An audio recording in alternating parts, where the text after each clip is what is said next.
Hello there. Welcome back to another episode of Fit Nutrition Podcast. I am Tania Gustafson, your nutritionist and fitness coach with Fit Nutrition. And I am just excited to talk about health and food and the quality of food and why it's a little bit not as robust, let's say, as it was many years ago, and what we can do to fill in those gaps. So supplements, why they are necessary. We're going to be diving into why they're necessary, what should you be using, and some of my favorites. Okay, so here we go. Let me know where you are watching from, and just put down in the comments there. And if you have noticed by maybe using a supplement, what the benefits you've had from it, and why you started using supplements in the first place. So I'd love to hear your take on that if you drop that down below, and your little tips, because we love to share the wealth here, right? Everybody's got some great information to share. I always believe that. I do always learn something from my clients, something from the people that message me privately. Always learn things from you guys. So please keep doing that. Okay. So today we're just going to dive in with that. So why, do we need supplements? Number one. And yes, we do. Just let's get that out there. Yes, we need supplements. It is one of our 6 plates.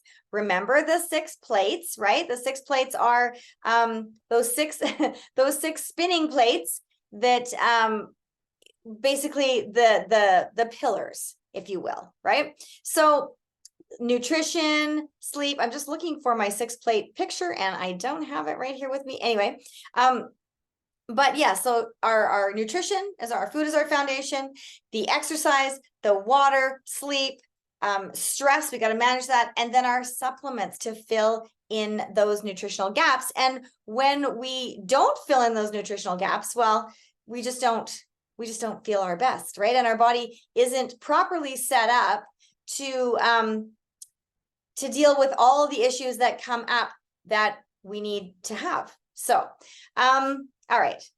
Here we go. Found it for you. So just one second here. Okay. Perfect. So just bringing that up. So if you followed me before, if you've seen my 15-minute training video, you would see this. So, and why do we use plates? Well, because food, but think about the balancing act here, because we talk a lot about balance, right? We want to put our body into homeostasis with blood sugar stabilization and balance and all of those things. And when we're in that wonderful place of homeostasis, it's a good place for our body to be. It's where all of our organs and systems are functioning synergistically together. It's an easy kind of a place for your body to be, kind of like being on cruise control, right? Your body is your vehicle that drives you through life. You've heard me talk about that before. When you're on cruise control, it's a much nicer ride than when you hit that downtown traffic in the first major city you come to, and it's in the middle of summer and your air conditioning breaks and your kids don't have any snacks in the back and it's hot. You get the picture, right? But when we're on cruise control, it's like all our plates are spinning. They're up there and they're moving nicely. You've seen the guy at the circus, right? He puts them up one at a time. He doesn't just randomly throw them up there and hopefully he's going to catch them. He gets them up there one at a time. He's got a system, gets them moving. And then if one of them starts to get a little wobbly, he just gets underneath and corrects it. Course corrects. And we're back on track and everything's spinning. If he leaves that unattended, the wobbling is going to get worse and worse and worse. And pretty soon it's going to come crashing down, right? Oops, I almost come crashing down on my teacup there. But it would come crashing down and it might take a few others with it. And that's not what you want, because then it's going to disrupt the whole thing. He'd have to bring it down, start again. And that's just not good. But if he can just move a little bit, just get under there, it doesn't take much, right? And then you can get right under there and fix the issue. And that's what we want to do. And so one of those plates right there was supplements, right? And why do we need that? Well, because number one, we are not perfect people. So even though, think about this, even though we have everything we need on this planet, nutrition-wise, nutrient-wise, to put in our body to get the results that we want, but do we use it well? Do we get enough of it every single day? Do we eat 10 to 13, almost 15 now servings of fruits and vegetables they're recommending for adults in order to get the right amount of vitamins, minerals, phytonutrients, antioxidants, all of those kinds of things in your body to be able to fight off germs and disease effectively, to slow down the aging process, to keep our inflammation low so our body can heal from different pain things and all of that kind of stuff. Are we doing that? every single day, 24/7, 365. Are we doing it perfectly? No, we're not. We're not. I'm not doing it. You're not doing it. No one's perfect. So because of that, we need to fill in our nutritional gaps. Plus which, we might eat at home really, really well all the time. Really good at home. You might be one of those people that can just be on it with your food all the time. You have fresh, you have organic, you have non-GMO, you're preparing everything from scratch. But there are those times when someone invites you for dinner to their house, or you meet at a restaurant, or you grab something when you're out. There are those times, right? And so so we're not perfect. So we do need things to fill in the gaps. And some people will have fewer gaps, or their gaps will be smaller. Let's put it that way, because of the diligence that they're doing, or because of the good health habits that they have created for themselves over the years. And that really serves you well. Those small things consistently over time yield huge results, whether it's, good or not so great, right? I mean, your health is something that you can enjoy or suffer with, and you are where you are based on your decisions prior to where you are. That's just a fact, right? So, and DNA plays a really small result, because for all of those people out there, they're going, well, this runs in my family and that runs in my family. Yes, it might. But our habits also run in our family. And it's scientifically proven that it's even less now, but 20% maximum is what, the DNA will control the outcome of your health. So that means that you can control 80, actually to 90% of the outcome of your health. So our DNA, our genes that we get from our family, controls a really tiny amount. So that shouldn't be an excuse. It doesn't mean that it's might not going to make things a little bit more difficult for you, but it doesn't mean that you can't achieve your health goals, whatever they may be. And it just might take a little bit longer than somebody else, especially if you're starting later in life and depending on the habits that you've had leading up to where you are now, right? So, and all right, so why do we need so many fruits and vegetables? You're saying, oh my gosh, Tania, that's a lot. That's a lot of fruits and vegetables. And it is. You're absolutely right. It's a ton. And why do we need that many? Well, because the soil is depleted, honestly. And I did a little bit of researching. And so I did hear, and I couldn't find that exact article, but I did read, I remember reading somewhere that back in the 1950s, that if, the one apricot that you ate then, you'd have to eat 3 today to get the same nutritional value. Now, when we sit down to have a piece of fruit, we don't generally eat 3 of them, right? We eat 1, we maybe eat 2 if they're little teeny ones, but we don't consistently eat multiples of all of these things because, we just can't fit in you just don't want to eat that much really sometimes. Or maybe it's, paired with something else, as it should be, because fruit's a carb. So, you need your protein and your fat, right? But okay, so I found this article in, it's a science, which science one is it? Scientific American. Okay. So they do little articles and things like that. And so this article was titled Dirt Poor. So it kind of gives you a little bit of an insight as to what's going on. And what they're talking about here is exactly what I was just saying, like the food that our grandparents and our great-grandparents were getting from the ground and eating had way more nutritional value than we do today. So we can't really say that there's no nutritional value. Like say I grow a lot of carrots this year. The carrots came up really great. So we can't really say there's no nutritional value in the carrots that I pulled out of the ground or the carrots that I bought at the store. I'm going to bet you if I was able to test the nutrient value, that the carrots in my garden are going to have more nutritional value than the ones that I buy at the store, because it didn't come from a big factory farm with sprays and maybe GMO seed and all of that kind of stuff. Mine was grown in my yard. I've put my compost in there and I didn't spray and all of that kind of stuff, right? So I'm going to have some more nutritional value. I'm going to have no toxins in my food. So there is that as well too, right? So what they're saying here is that fruits and vegetables obviously are way more healthy than you're going to get from a processed item, right? Obviously, that's what we want to do. But the fruits and vegetables we're growing today is much less richer in your vitamins, minerals, phytonutrients, antioxidants than the varieties of old. So the ones that my grandparents had, things that they were growing, have way more nutritional value and therefore would satisfy you. Do you ever notice that portions are larger I mean, in restaurants, especially here in Canada and in the United States, and often, you know, if we're going out, especially in the United States, I can package up half that meal quite easily and take it home. And if I'm not in a place where I can take the meal home, I'll ask somebody, can I have a child's portion or can I have a half portion? Or like today, I was out at a business lunch and there was so many sides you could pick with this whole thing. And she was asking me, do I want this with it? Do I want that with it? And I said, I just wanted the omelet, and I love some fresh, you know, grilled tomatoes with that because that was one of the side options. And she was asking me if I wanted these other things, and I said, I'm not going to eat that. That's way too much. So I even just had them not bring it to me today because I don't want to waste the food, right? But why are people capable of eating that much more? Nutrients fill us up. Nutrients, fiber, vitamins, minerals. When you're nourishing your body at a cellular level, you are fuller longer, you are satisfied longer because your body has to take all those nutrients and extract them and use them and all of that, because there's a lot of work to be done there. Whereas if you eat something that's an empty calorie food, it's got a few little trace nutrients in there. You know, you look on a package of cereal, it says enriched with, or, you know, bread will say enriched with, and all of those kinds of things. Well, it takes out the weeny teeny bits that it can, and then whoop, done, flushes the rest. Literally, you're flushing the rest.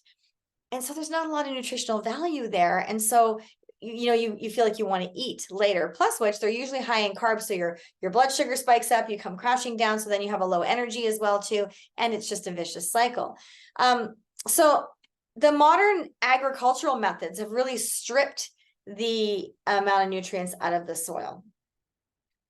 And you know, and then there's also the you know, they've made different seeds to help make foods grow faster, to help make them be bigger, to make them be pest resistant. Now, although those things sound really great if you're a farmer, you know, it saves you a lot of time, it might save you a lot of money. But what sort of quality are we getting from that? Because every time they make that change, so say, you know, okay, so we'll use carrots again. So say you have, you know, the carrot that is now going to be genetically modified, changed, and made it so that all these things can happen. It can grow faster, it can grow bigger, it can be pest resistant, all of that. And it takes the size of the carrot that it was and it makes it bigger, but it doesn't change the nutritional value in it. So therefore now you have fewer nutrients per carrot, right? Because now this is a larger space, but with the same number of nutrients. So now the carrot is bigger, and maybe you can now eat just one carrot's worth for dinner. And so you're gonna, but before you could have 2 carrots worth, so you're only getting half the number of nutrients that you normally would. Okay, are we computing? Does that make sense? If that's making sense to you, put a little carrot emoji down below when you're watching this. Okay. So it's just really, really interesting, right? And I just remember my grandma gardening, and she had 2 big gardens, and everything was just always so delicious and full. And I never, you know, really had large portions as a kid or growing up. But I think about this now, and most things that I ate came out of our garden or my grandma's garden. And so they were nutrient dense, right? There was very few times that we had some processed stuff. My mom would make homemade cookies, of course, you know, those are processed, right? But what they're saying here in this article is that they studied the U.S. Department of Agriculture nutritional data from 1950 and 1999. So a 49-year spread, basically almost 50 years. So it's kind of a bit of an old study, but sometimes it's hard to find these data. And so they did this article based on that, because they had a finite amount here. And for 43 different vegetables and fruits. So let me just pause here as well. So before I give you what they said, think about now, if it's already been decreased in that short of a time from 1950 to 1999, and we are in 2023 at the time of this podcast, that's another 24 years to have that decline yet again. So in that first chunk there from 1950 to 1999, they studied they looked at 43 different fruits and vegetables, finding, quote, reliable declines. So it was quite evident that they could see it in the amount of protein, calcium, phosphorus, iron, riboflavin, vitamin B2, and vitamin C over that past half century. So they chalked it up to agricultural, those practices, like I was saying, about the size rate and the growth and the pest resistance and all of that kinds of things affecting the nutrient value of the food. So they had the ability now to grow things bigger, faster, better, easier to harvest without being nibbled by pests, but the nutritional uptick was not able to keep pace, basically. Okay, so the growth was rapid, but the nutritional value could not keep, it was not able to keep up with the growth, the physical growth. So now they said there's likely have been declines in other nutrients such as magnesium, zinc, vitamin B6, and E. They didn't actually study those ones in 1950. So that's moving forward. Those were other studies that they found that are reducing those as well too. And so an Organic Consumers Association, they cited studies with similar findings. So they also had some findings too from 1975 to 1997. So a shorter time period, but they still found, even in that shorter time period, that the average calcium levels in 12 fresh vegetables dropped 27%. Iron levels dropped 37%. I mean, how many people do you know with low iron? I know quite a few, actually. Vitamin A levels, 21%. Vitamin C levels, 30%. So if you find people are more, predisposed to colds and flus and all of those kinds of stuff, if our vitamins and proteins and minerals and all of these things have dropped, okay, what's the average here? 21 to 37. So somewhere around the, 25-ish % across the board, if you do an average, that's a lot. That's a lot, right? So basically then if you're getting that % fewer nutrients, that would increase your chances of perhaps, getting a cold or a flu or whatever it happens to be, right? So the key to the healthier products is healthier soil. And so we need to go back to growing things that don't have a lot of pesticides. So therefore us, if we don't have a garden, that would mean that we should be purchasing the organic, the non-GMO, all of those kinds of things. And just as an aside here, organic and non-GMO are not interchangeable. They are completely different. Okay. Organic is organic and non-GMO is non-GMO. And you can see them both on some packagings. You can see them both marked in some places, 2 of them. That's great. That's what you want to look for. But they are not the same thing. And sometimes people sort of think, oh, I'm buying this organic thing, which means it doesn't have any genetically modified seeds. It wasn't grown from genetically modified seeds. No, that's not what it means. It means that it hasn't had any sprays or pesticides and the soil has been tested that there are no sprays and pesticides in that soil that your food is growing in. Whereas the non-GMO, it could be a non-GMO seed, but it could be growing in soil and in an area that's being sprayed with pesticides. It just means that that seed that it was growing from did not come from a genetically modified organism. Okay. So I hope that clears that up for you, because that's a big one out there. And so, the cleaner that we can eat, the better our bodies will be able to take in and metabolize that food, right? Because there's no chemicals and things to process through. It's a much clearer path from the mouth to the stomach to the food getting into our body and going to our cells. So that's what you want to look for always. Now, of course, there's the cost factor to that too, right? And so you just need to do you as best you can, and no condemnation here, like everybody does themselves.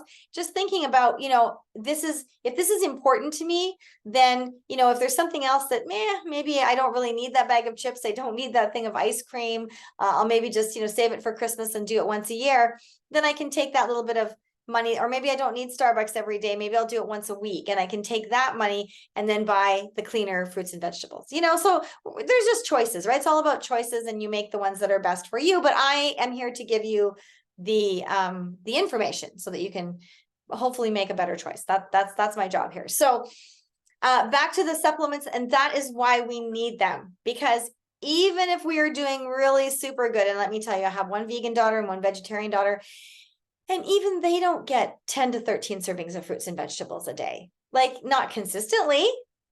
Might be a good day where they're making smoothies all day long and you're getting a lot of good stuff in there. But seriously, it's not going to happen every single day, 24/7, 365. So filling your body with things that are going to reduce your inflammation, right? Because inflammation is the root cause of all disease, like all of it. And what I want to show you here is this is my this little it's a very good visual. Where'd it go? Ah, there it is. Okay. All righty, here we go. I'm going to share my screen again here, and I'm going to show you my apple picture. So this is what inflammation does. This is like free radicals. Pretend these apples are your cells, and as your cells age, they start, there's free radical damage, toxins come in, there's inflammation. It causes the cells to oxidize. And that's what happens when we cut an apple in half, right? We cut the apple in half. You know that if you put some lemon juice on that apple, it's going to stay nice and white and bright and crisp for a while. Is it going to stay that way forever? No, it's a whole food. It's going to rot at some point. But is it going to start getting brown overnight? No, it's going to stay for quite a while. So putting antioxidants in our body is like the lemon juice for our cells. And when we put that lemon juice on our cells, which is, our antioxidants. So what are antioxidants? One of my favorite antioxidants is the Triangle of Health.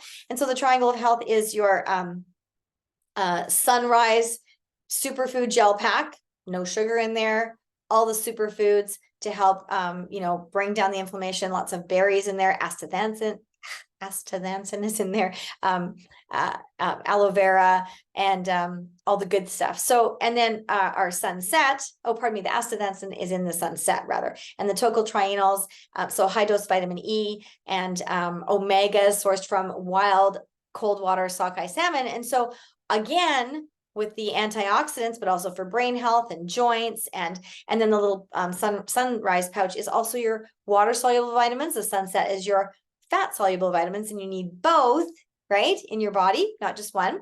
And then the nitro to bring it all together. So the Triangle of Health is a fantastic trio of products that I love and that I take every day. And years ago, I had issues with inflammation, and I had arthritis, which I was able to get rid of. You heard me talk about that in last week's podcast. And antioxidants are what did it. Way back when it was a different product. As I know better, I do better. As I keep going, and I'm just loving what I'm using now, and I have no problems with that. Collagen is another one. Anyone over age 35 here? Probably all of you who are watching my podcast are over age 35. I'm just kind of guessing here. After age 35, only our flat bones make collagen in our body. Our long bones do not. And so replacing that is important, because collagen is the most prominent protein in our body. So people mostly think about it, for hair, skin, nails, all of that kind of thing. But more importantly, it's in all of our insides. It's in our bones, in our teeth, in our vascular system, in our joints, in our connective tissue, in the gut lining of our stomach, for heaven's sakes, for all of these things. And then it's also for your hair, skin, and nails. But we need the right kind. And so liquid bovine type 3 is what you want. And the one I take is a type 1 and type 3. Type 3 is for all of those internal parts that use collagen. And type 1 is for your hair, skin, and nails. So a lot of them on the market are only type 1. They're a powder. They're low quality. You want hydrolyzed, and you want bovine, because bovine is most like our own. Now, I do know a gal who is a fascia expert, Sue Hitzman, over at the Melt Method. Love the Melt Method. She is a vegan, and she uses a bovine collagen. So that speaks volumes to me, and that is why I use the HL5 bovine collagen. So all of these are in the shop, in my website, by the way, that I'm sharing here at fuelignitethrive.com. You can click on shop health, and they're listed there. You can go and check them out. And so another supplement, one of my favorites, and I'm just going to touch on this because I talked about the collagen now. Supplements don't have to be things that you just, drink or eat or take as a pill or whatever. They can be things that you add to it's anything that comes alongside and supplements your health. And the melt method is something that I do every day. I'm actually a melt instructor, a certified melt instructor, level 1, because I really wanted to understand what it does. And our fascia is a whole living organism in our body. And when we can help our body get out and stay out of pain and release stuck stress and help to rehydrate the fascia, because as we get older, again, right, we're losing collagen. And so then if that's part of our fascia, part of our connective tissue, and we're losing that lubrication, then it's going to get dried out, right? So think of a dried out sponge. When it's sitting on the edge of your sink, it's all dried out. You can't, can't soak up any water. You can't wipe anything up with it. But if you work at it and get it wet and start squeezing it again, oh, okay, now you can use it to sop up things, right? That's what you need to do with your fascia. And there's certain exercises you can do. I do my hand and foot treatment every single day. First thing in the morning when I wake up, as I'm getting ready, doing my morning routine, I do my hand and foot treatment as well. And that just makes sure that, gets my juices flowing basically inside my fascia and keeps that. And I noticed it totally because I do play the piano. Don't know if you knew that about me. And I don't play as much as I'd like to. Things get busy. Life is busy. And so when I don't play for a period of time, and then I go sit down at the piano, sometimes my fingers did not want to cooperate to what my brain was reading on the music. My eyes were reading and my fingers didn't want to cooperate. But since doing the hand and foot treatment every day, when I sit down to play, even if it hasn't been for a while, I am less likely to make mistakes. It seems to flow a lot nicer. I don't have those jerky pauses and things. So I know that there's something to that. And I can just feel it when I do it. I can feel the way I feel grounded on the ground. It feels so much nicer after I do a little foot treatment. It just feels like, oh, okay, there I am. I'm ready to start my day.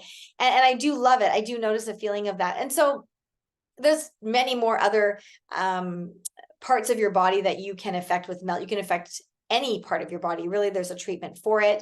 Again, the melt method is on the website, on my website, fuelignitethrive.com. So go check that out. If you're interested in the melt method, go click on that, see what it's all about.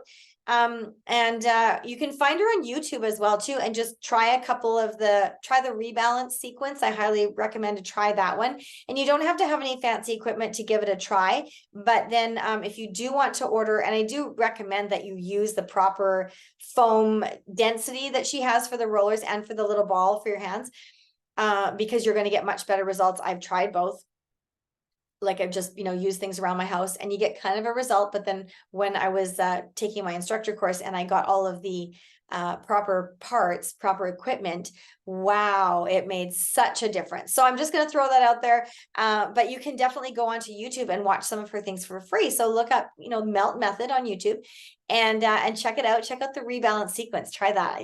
I would love to know how that works for you, because I was amazed the first time I tried it. So these are some of my favorite supplements. The last one I'm going to touch on here is my protein shake. I love it. I have it every single day, bar none. I travel with it. I sometimes have it twice a day. I absolutely love it. So I take it with me when I travel, because then I don't have to eat terrible airport food. And I always know that I have a balanced PFC with me, because that's the key when you're choosing products. You want to have the most nutritional value. You want to have something that's balanced. You want to have something that has clean ingredients, and you want to have it taste good, right? Sometimes it's difficult to find all of those things, because we usually get stuck on the clean ingredient part, because a lot of companies will put in fillers and fake sugars and all of those kinds of things just to bulk it up. And then you end up with a whole bunch of digestive issues. And really, a good clean product is going to help you with digestive issues. It's not going to add to them. All right. So that's just a little food for thought there on that front. If you're getting digestive issues, if you're having some bloating, if you're having some discomfort, then I would take a look at the ingredients. And if you have any fake sugars, if you have any sugar alcohols in there, if you have, just get rid of it. Not good. If you have soy protein in there, and whey is the best one. Love the hydrolyzed whey in my Fit 20. It also has the hydrolyzed collagen in there as well. And then it's sweetened with stevia and monk fruit, and it tastes amazing. And then my plant-based one is the Origin. And again, both PFC balanced. The Origin blends up a little thicker. than the Fit 20. So whatever your preference is, and you can use one for rebuilding muscle after a workout, and you can use one, you use the Origin maybe for the plant-based for a different purpose, right? You can choose how you want to use them. But again, both perfectly balanced for PFCs, but there's still room to add fruit or room to add a bit of fat there so that there's no flavor boredom, because we don't want to get bored. Otherwise we go off of our plan, right? And I can tell you that from just adding a protein shake, when I first learned about balancing my blood sugar and that I wasn't getting enough protein, I wasn't also eating before I went to the gym, right? I would get up and I would have my antioxidants, but I wasn't having anything with protein. And so basically I was going to the gym, I was trying to build muscle, but I was burning muscle because, I was up, several hours now before I had something to eat. And so what happened is when I first realized that what I was doing and corrected that, I corrected by adding a protein shake, and then I would go to the gym, and then I would have my whole food when I came home. So basically I was doing the same thing after the gym, but I was prefacing it with a really good quality protein shake. And when I did that, well, then I lost 2% body fat immediately, because it allowed the composition of my body to change and not be burning off my muscle. It was allowing my body to release the stored fat. So I was just super encouraged by that. And so it's something that I always take with me, because I know that I have something really good to take on the go, right? Protein bars are good too. You can, if you have a really good bar, again, you want to look for something clean. You want to look for good ingredients. You want to look for no soy. You want to look for the balance, and then it's got to taste good. Right? So again, those are the things to look at. And I've got all of these things linked on my website. Like I said, fuelignitethrive.com. Go take a look and click on the shop health there and take a look at some of my favorites. And if you have any questions, please reach out. But I just wanted to touch on this today because, we talk about these 6 plates. And although, we do a lot of great stuff each and every day, a lot of you are balancing your food, you're eating your PFCs every 3, you're trying to have good healthy foods. Or even if you haven't heard about PFC 3 yet, you're gonna check out my video on the website. Then you are you're trying to choose cleaner foods or healthier foods, right? Whatever you're thinking is healthier, you're trying to do that. Most people know that they got to get up and move. Whether you have a gym membership or not, or maybe you're just getting up and walking the dog, maybe you're just getting up and walking around the house, maybe you're, getting up from your office chair and doing, some jumping jacks in your little office, your little cubicle there in between clients or something like that. Most people know that they got to get up and move, right? It's good for your joints. It makes you feel good at the end of the day. Most people know that they should be getting more sleep than they are. So hopefully you're working on that. Everybody knows you got to drink water. Probably not enough people do, but you got to have your water with you every single day, because, and drinking it, not just carrying the water bottle from room to room. And then managing that stress, because all of these things cascade with each other, right? But even when we're doing all of these things, we're not perfect. We're not perfect. We're not doing it 24/7, 365, and we're still balancing our plates. And so when we can, get our 6th plate going as well too, that really helps to fill in those gaps and bring everything into that lovely show where you see that guy, he's got all the plates going, everything is in control, it's a beautiful show, and then he's in control. He can take it down and put it away when he wants to. So that's what I had for you today. Why supplements, and why do you need them? Which kinds? I talked about that, some of my favorites, and why I took them, and where, how my supplement journey started. So I gave you a little background on that. So it is really super important. And I know that my health would not be where it is today without balancing my blood sugar and filling my nutritional gaps. I just know. I know I've always been that person who'll go to the gym and exercise. I'm pretty good with the water all the time, not so bad with stress. And I've always been a good sleeper. But boy, I did not know about blood sugar stabilization, and I did not know about filling in my gaps. And when I finally got those 2 in the right space and my plates were spinning, oh man, did my health just skyrocket, and my energy is amazing. And that's why I can honestly say, like I said, in my health journey last week, that, I can honestly say I'm healthier and stronger at 55 than I was at 25. But it's because I learned how to do these things and how to fill in my gaps and how to keep my 6 plates up. So if that's you, please drop some comments below. Which plate of yours is not spinning? What plate do you need some help with? And I'm here to help you. If you have any questions about the supplements, you can also direct message me or drop the comments below. I will look at them, and check them all out at fuelignitethrive.com, and come back next week for another episode of Fit Nutrition Podcast. Thanks for watching, guys.